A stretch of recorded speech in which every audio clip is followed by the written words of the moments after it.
నమస్కారం వార్తలకు స్వాగతం. ముందుగా ముఖ్యాంశాలు.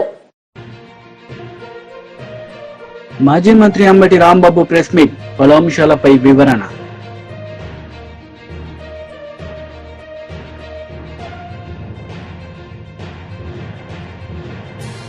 మాజీ మంత్రి Harish Rao press meet, CM Revanth రెడ్డిపై ఫైర్.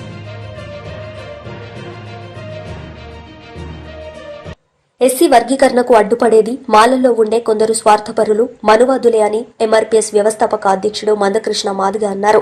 దళిత వర్గాల్లో ఎదిగిన మాలవర్గం అంబేద్కర్ పోరాట స్ఫూర్తికి వ్యతిరేకంగా వెళ్తున్నారని మండిపడ్డారు. మాలలు అంబేద్కర్ వారసులు కాదని, అంబేద్కర్ను అవమానిస్తున్నారని ఆరోపించారు. వివేక్ వెంకటస్వామికి ఎస్సీ వర్గీకరణకు అడ్డు తగిలే శక్తి ఉంటే కాంగ్రెస్ కు రాజీనామా చేసి వర్గీకరణను వ్యతిరేకించే పార్టీలో చేరాలని సూచించారు. దళిత వర్గాల హక్కుల్ని, ఆత్మగౌరవానికి అడ్డు తగిలే వాళ్లను మనువాదులుగా పోల్చాడు. ఇప్పుడు 100 ఏళ్ల తర్వాత దళితుల్లోనే ఒక ఎదిగిన వర్గం మిగిలిన వర్గాల హక్కులను హరించడానికి కుట్రలు చేస్తున్నప్పుడు, అంబేద్కర్ స్ఫూర్తికి విరుద్ధంగా వాళ్ళు ప్రవర్తిస్తున్నప్పుడు వాళ్ళనే మేము మనువాదులు అంటున్నాం. ఈరోజు మా ప్రాతినిధ్యం విద్య, ఉద్యోగ, రాజకీయ రంగాల్లో మా ప్రాతినిధ్యం లేదనే విషయం అర్థమైనప్పుడు, అవి కమిషన్లన్నీ నిర్ధారణ చేసినప్పుడు మా వాట మేము కోరుకోవడం అనేది అంబేద్కర్ స్ఫూర్తికి అనుగుణమైంది కదా, మా వాటకు అడ్డు తగులుతున్నది మనువాదుల ఆలోచనకు అనుగుణంగా ఉన్నది కదా, నేను తీసుకొచ్చిన ఈ రథాన్ని ఎవరైనా ముందుకు నడపండి, ముందుకు తీసుకెళ్ళండి. నేను ఇక్కడ రథాన్ని తీసుకొచ్చి ఇక్కడ పెట్టాను, దాన్ని ముందుకు నడిపించండి, కానీ వెనుకకు లాగద్దు అని అంటాడు. గతంలో 3 పంటలకు రైతు బంధు ఇవ్వాలని డిమాండ్ చేసిన రేవంత్ రెడ్డి ఇప్పుడు ఒక పంటకు కూడా ఇవ్వకుండా ఎగ్గొట్టారని మాజీ మంత్రి హరీష్ రావు విమర్శించారు. రైతు బంధు, రైతు బీమా ద్వారా రైతులకు 82,000 కోట్లు ఇచ్చింది కేసీఆర్ అని గుర్తు చేశారు. రేవంత్ రెడ్డి సీఎం అయ్యాక రైతు బంధు, రైతు బీమా, బతుకమ్మ చీరలను ఎగ్గొట్టారని ఆరోపించారు. గతంలో ఎల్ఆర్ఎస్ విషయంలో బీఆర్ఎస్ ప్రభుత్వంపై అసత్య ఆరోపణలు చేసిన రేవంత్ రెడ్డి ఇప్పుడు 15,000 కోట్లు ప్రజల నుంచి కట్టించాలని అధికారులకు ఆదేశాలు ఇస్తున్నారని తెలిపారు. పేదలపై సీఎంకు ప్రేమ ఉంటే ఎల్ఆర్ఎస్ ను ఉచితంగా చేయాలని హరీష్ రావు డిమాండ్ చేశారు. ఆడపిల్లలకు కట్నం పెడతామంటే ప్రాణం పోయినా సరే ఆడపిల్ల కట్నం తప్పకుండా ఇస్తాం, చెల్లించుకుంటాం, వాళ్ళ మాట తప్పకుండా ఇస్తుంటాం. ఆడపిల్లకు మాట ఇచ్చి తప్పితే అది పెద్ద పాపంగా మనం తెలంగాణలో భావిస్తూ ఉంటాం. మరి అలాంటి ఆడపిల్లల్ని, మన అక్కా చెల్లెల్ని మోసం చేసినటువంటి చరిత్ర ఇవాళ రేవంత్ రెడ్డి గారిది. ఆ రోజేమో 2 చీరలు ఇస్తా అన్నాడు. 2 చీరలు కాదు కదా, కనీసం జాకెట్ పీస్ కూడా ఇవ్వలేన, జాకెట్ పీస్ కూడా ఇవ్వలే. పండుగ పూట ఆడపిల్లల్ని రేవంత్ రెడ్డి ఏ రకంగా బాధ పెట్టిండో, ఏ రకంగా మోసం చేసిండో ఆయన డబుల్ స్టాండర్డ్స్ ఇప్పుడు మన మహిళల విషయంలో చూసాం. అదేవిధంగా మూడోది ఎల్ఆర్ఎస్ చూపిస్తానా. అప్పుడు ఎల్ఆర్ఎస్ మీద ఏఆర్ఎస్ ఏందో ఒక్కసారి చూద్దాం. ఏఆర్ఎస్ అంటే ఎల్ఆర్ఎస్ అయిపోయింది, ఇంక ఎంఆర్ఎస్ తెస్తాడంట. పెద్ద మంచి లేదు, పెద్ద మంచి ఎల్ఆర్ఎస్ అంటే అదే ఇంక ఎంఆర్ఎస్ కూడా తెచ్చేటట్టు ఉన్నాడు. అదేంటి అంటే మ్యారేజ్ రెగ్యులరైజేషన్ స్కీమ్ సార్. వాళ్ళ రక్తాన్ని పీల్చాలనేటువంటి ఆలోచనతో రాష్ట్ర ప్రభుత్వం ఉంది. వీలైతే అసలు కట్టబాకండి. ఇబ్బడి ముబ్బడిగా మీరు తీసుకొచ్చిన అప్పులన్నింటినీ కట్టడానికి ఆ అప్పుల భారం ఈ రోజు ప్రజల మీద వేస్తా ఉన్నారు. ఈ రకంగా ఎల్ఆర్ఎస్ సబ్జెక్ట్ కూడా ఉంది. ఈ ఎల్ఆర్ఎస్ సబ్జెక్ట్ కి సంబంధించింది దానకిషోర్ గారు మీ అందరితో మాట్లాడారు, మేడం గారు కూడా మాట్లాడారు అనుకుంటాను, చేస్ గారు. దీన్ని కూడా మనం చాలా రషప్ చేసి ఏదైతే షార్ట్ ఫాల్ అప్లికేషన్స్ అన్ని కూడా వాళ్ళు మళ్ళీ అప్లోడ్ చేయడానికి మళ్ళీ మన వాళ్ళు నోటిఫికేషన్ ఏదో ఇచ్చినట్టు, మీకు షెడ్యూల్ ఏదో ఇచ్చినట్లున్నారు, వాటిని కూడా మనం షార్ట్ అవుట్ చేయాల్సిన రెస్పాన్సిబిలిటీ ఉంది. దానికి కావాల్సిన టీములు కూడా కావాలంటే ఐడెంటిఫై చేసుకొని రిక్వెస్ట్ చేసుకుందాం అనుకున్నాం. సో ఎల్ఆర్ఎస్ మీద ఏఆర్ఎస్ ఏందో చూశారు. ఎల్ఆర్ఎస్ అంటే ల్యాండ్ రెగ్యులరైజేషన్ స్కీమ్, మరి ఏఆర్ఎస్ అంటే యనమల రేవంత్ రెడ్డి స్కీమ్. ఆ రోజు బీఆర్ఎస్ పార్టీ అధికారంలో ఉన్నప్పుడు ఎల్ఆర్ఎస్ ఉచితంగా చేయాలని, పేదల రక్తమాంసాలు పీలుస్తున్నారని, పేదలను ఉసురు పోసుకుంటున్నారని రెచ్చిపోయి మాట్లాడిండు రేవంత్ రెడ్డి గారు, బట్టి విక్రమార్క గారు, ఉత్తమ్ కుమార్ రెడ్డి గారు, కోమటిరెడ్డి గారు, సీతక్క గారు. ఇంకా అందరి వీడియోలు ఉన్నాయి, నేను టైం వేస్ట్ చేయదలుచుకోలేదు. కానీ ఇవాళ ఏమంటున్నారు, డబ్బు కట్టాల్సిందేనట. ఇప్పుడు 15,000 కోట్ల రూపాయల డబ్బు కట్టండి అని అధికారులకు ఛార్జ్ మెమోలు ఇస్తున్నారు. ఏమైంది, ప్రజల దగ్గర డబ్బు కట్టిస్తలేరు. ప్రజల్ని బెదిరించండి, అవసరమైతే కడీలు వీకండి, లేఅవుట్లు కూల్చండి, ప్రజల చేత డబ్బు కట్టించండి అని చెప్పి ఇవాళ ప్రజల రక్త మాంసాలు పీల్చి ఇవాళ ఎల్ఆర్ఎస్ డబ్బులు పేద ప్రజల దగ్గర వసూలు చేస్తా ఉన్నారు. నేను అడుగుతా ఉన్నా, ఆ రోజు ఉచితంగా చేయాలన్న మీరు ఇవాళ పేద ప్రజల రక్త మాంసాలు ఎందుకు పీలుస్తున్నారు? ఎందుకు ఎల్ఆర్ఎస్ కు ప్రజలు డబ్బులు కట్టాలి? కట్టద్దు అని బట్టి విక్రమార్క మాట్లాడింది కదా, గదే మాట మేమంటున్నాం. తెలంగాణ ప్రజలారా ఎల్ఆర్ఎస్ కట్టకండి, ఆనాటి బట్టి గారి మాటని నేను ఇవాళ చెప్తా ఉన్నా. నిజంగా మీరు మనుషులైతే, మాట మీద నిలబడే తత్వం ఉంటే, పేదల మీద ప్రేమ ఉంటే ఎల్ఆర్ఎస్ ను ఉచితంగా చేయాలని బీఆర్ఎస్ పార్టీ డిమాండ్ చేస్తుంది. నాలుగోది నిరుద్యోగులు. ఇందులో అయితే ట్రిపుల్ స్టాండర్డ్ గా, డబుల్ స్టాండర్డ్ కాదు, మనోడు ట్రిపుల్ స్టాండర్డ్, ఇది కూడా ఒక్కసారి చూద్దాం. ట్రిపుల్ స్టాండర్డ్ అది ప్రతిపక్ష నాయకుడిగా ఆయన పెట్టిన ట్వీట్, అపోజిషన్ లో పెట్టినప్పుడు ట్వీట్, ముఖ్యమంత్రి అయిన తర్వాత మాట్లాడింది. ఒకసారి చదువు రానోళ్లను ఇవాళ ప్రభుత్వం పరీక్షలు వేయాలంటారు, గ్రూప్ 1 పరీక్షలు వాయిదాలు వేయాలంటారు. నిజమైన మా పిల్లలు కూడా పరీక్షలు కొందరు వాయిదారు, కొందరు ముందు కోరు, కొందరు వెనుక కోరు అంటారు. తప్పకుండా పరీక్షలకు సంబంధించి కూడా మా పొన్నం ప్రభాకర్ గారికి చెప్తున్నా, పిల్లలు రోడ్డు ఎక్కే బదులు మన ప్రభుత్వం వినడానికి సిద్ధంగా ఉంది.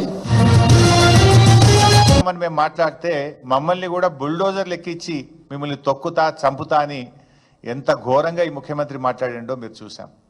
ఇవాళ హైదరాబాద్లో ఎక్కడ చూసినా రేవంత్ రెడ్డి విధ్వంసాలు, శిథిలాలే కనబడతాయి. ఈయన ఏడాది పాలనలో కూల్చిన ఇండ్లే ఎక్కువ, కట్టిన ఇల్లు అయితే ఒక్కటి లేదు. ఏడాది రేవంత్ రెడ్డి పాలనలో కట్టిన ఇల్లు ఒక్కటి లేదు, ఎక్కడ పోయినా కూల్చిన శిథిలాలు మాత్రం కనబడతాయి. పాప మా పసిపాప నా పుస్తకాలు తెచ్చుకుంటా, మా నాన్న కొనిచ్చిన వాటర్ బాటిల్ తెచ్చుకుంటా అంటే కూడా సమయం ఇవ్వకుండా కూల్చినావు కదా. Is it not criminal waste mister Revanth Reddy? ఇది క్రిమినల్ వేస్ట్ కాదా? ఆ పిల్ల విద్యా సంవత్సరం, అమ్మాయి విద్యా సంవత్సరాన్ని కూడా ఆగం చేసినావు. మానవత్వం లేకుండా వాటర్ బాటిల్ని కూడా తెచ్చుకోకుండా కూల్చినవే.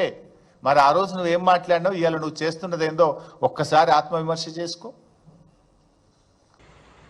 కాంగ్రెస్ సర్కార్ ఏడాది పాలనపై బీజేపీ పార్టీ ఛార్జిషీట్ విడుదల చేయడం ఆశ్చర్యంగా ఉందని ఎమ్మెల్సీ జీవన్ రెడ్డి అన్నారు.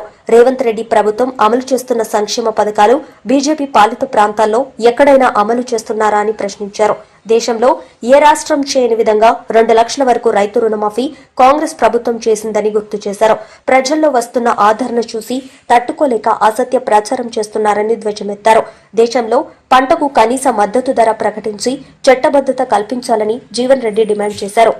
ముందుగా తెలంగాణ రాష్ట్రంలో అమలు కాబడుతున్నటువంటి ఒక సంక్షేమ కార్యక్రమాలను బీజేపీ పాలిత రాష్ట్రాలలో ఎక్కడైనా అమలవుతున్నో చెప్పండి. రైతాంగానికి సంబంధించి దేశం మొత్తం మీద వ్యవసాయ ఉత్పత్తుల కనీస మద్దతు ధరలకు అంటే మినిమం సపోర్ట్ ప్రైస్ కు చట్టబద్ధత కల్పించాలని ఉద్యమిస్తున్నారు. మినిమం సపోర్ట్ ప్రైస్, ఈ కనీస మద్దతు ధర నిర్ణయించేది కేంద్ర ప్రభుత్వం. మీరు నిర్ణయించేటువంటి ఆ మద్దతు ధర దానికి చట్టబద్ధత కల్పించే రైతాంగానికి అందింపజేయడం బాధ్యత మీపై ఉంటుందా, ఉండదా? ఇంతవరకు స్పందన లేదు. రాజధాని ఢిల్లీలో వాయు కాలుష్య నియంత్రణకు విధించిన గ్రేడెడ్ రెస్పాన్స్ యాక్షన్ ప్లాన్ 4 నిబంధనలు సడలించేందుకు సుప్రీంకోర్టు అంగీకరించలేదు. వాయు కాలుష్యం తగ్గుముఖం పట్టే వరకు ఈ నిబంధనలు కొనసాగుతాయని justice Abhay S Oka, justice Augustine జార్జితో కూడిన ధర్మాసనం తేల్చి చెప్పింది.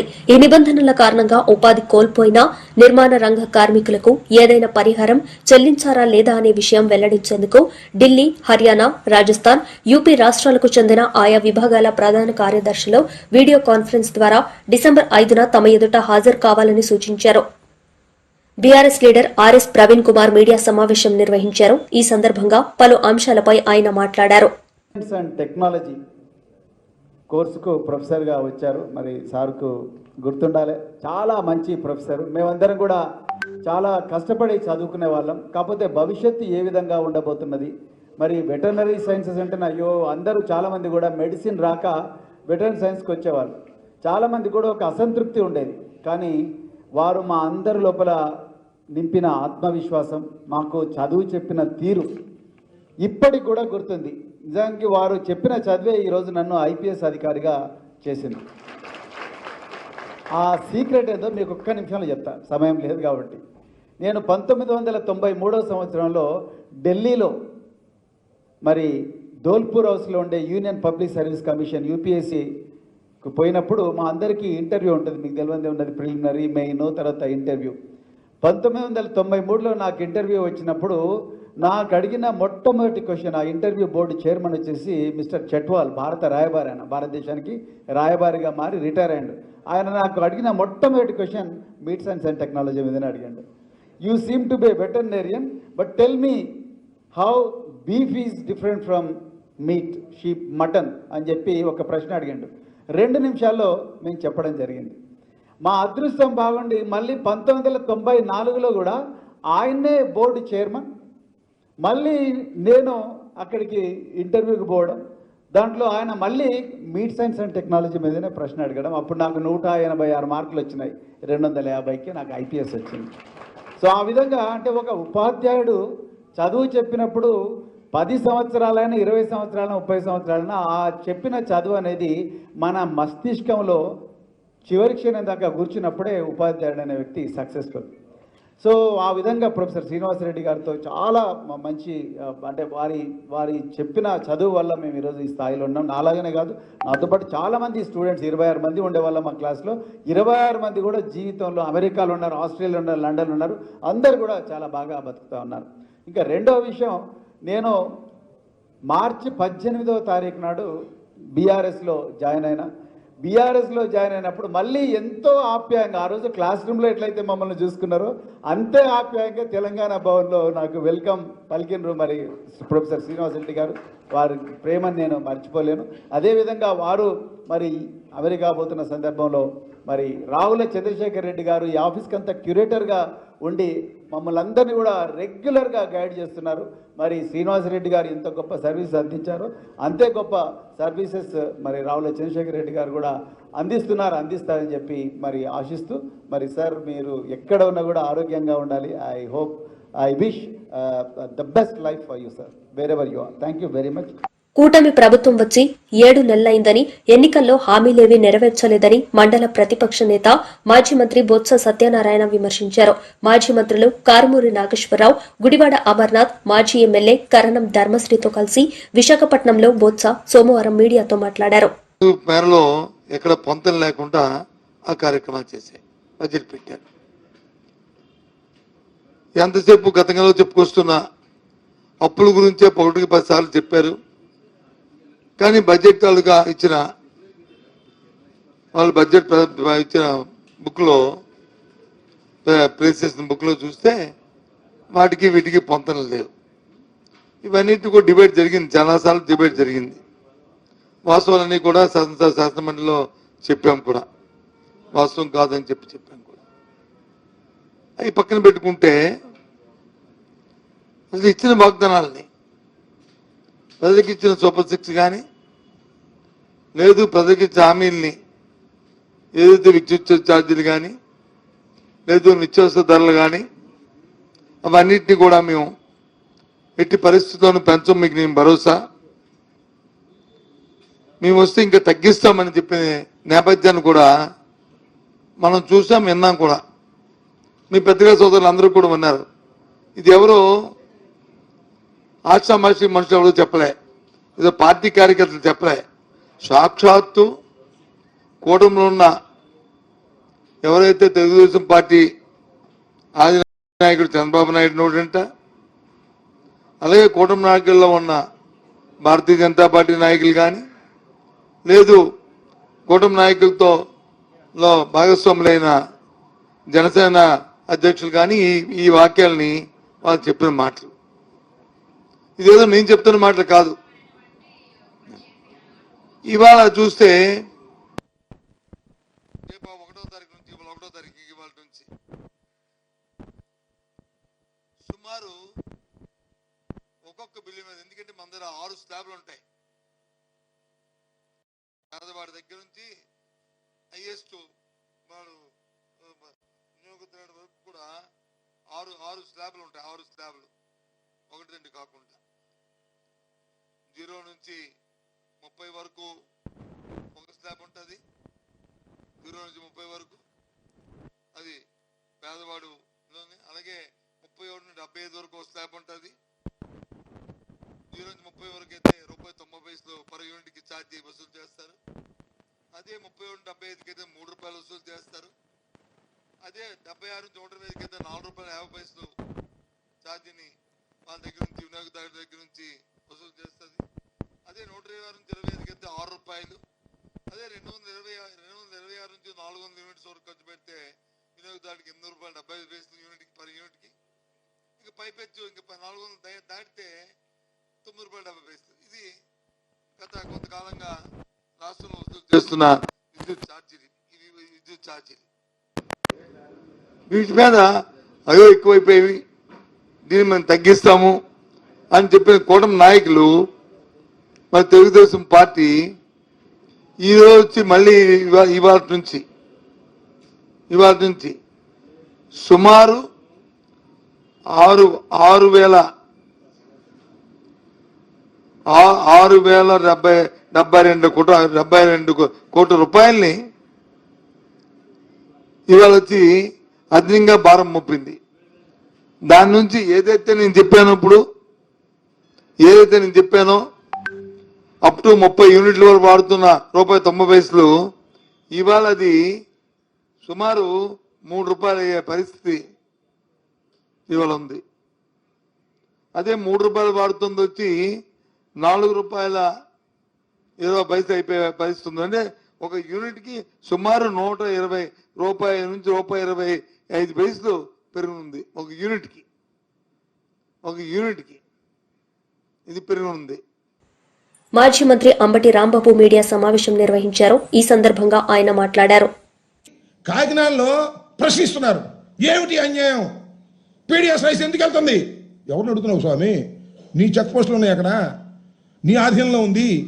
ఒక పెద్ద డ్రామా, చేతగాని తనం, ఎదుటివాడి మీద మాట్లాడేటటువంటి ప్రయత్నం మీరు చేస్తున్నారు. నేను నిన్న కూడా చెప్పా, కాకినాడలోనే ఉంటాడు మన పౌర సరఫరా శాఖ మంత్రి. ఎందుకంటే కలెక్షన్ కోసం నేను అంటున్నారు, ఫుల్ కలెక్షన్.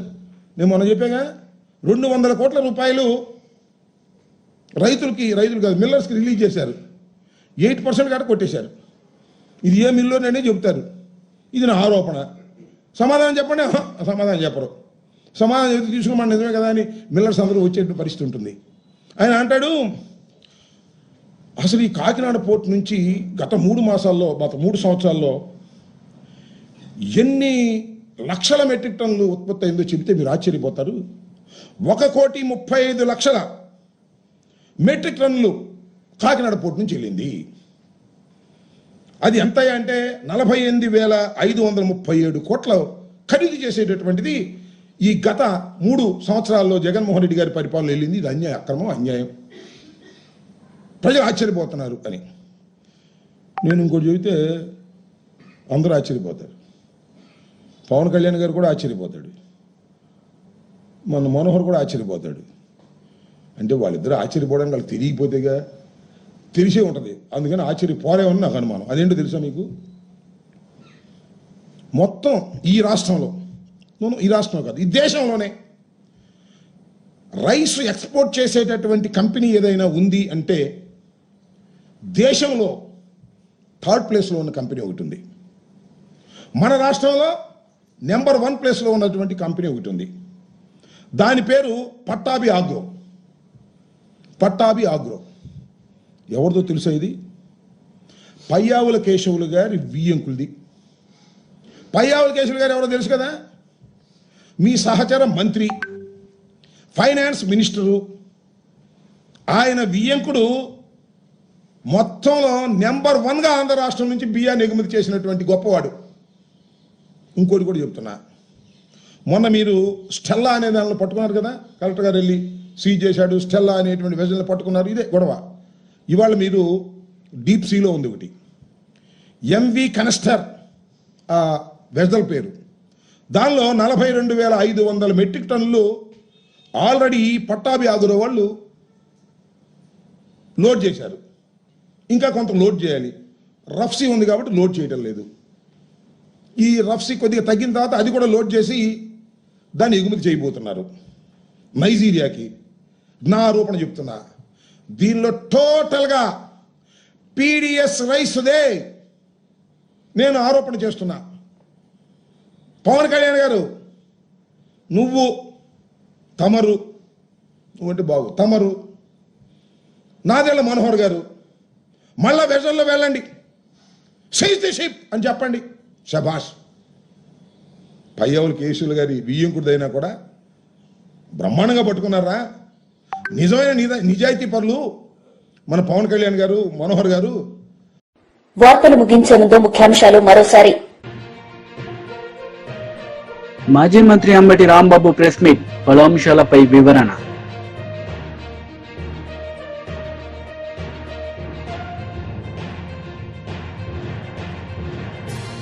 మాజీ మంత్రి Harish Rao press meet, CM Revanth రెడ్డిపై ఫైర్.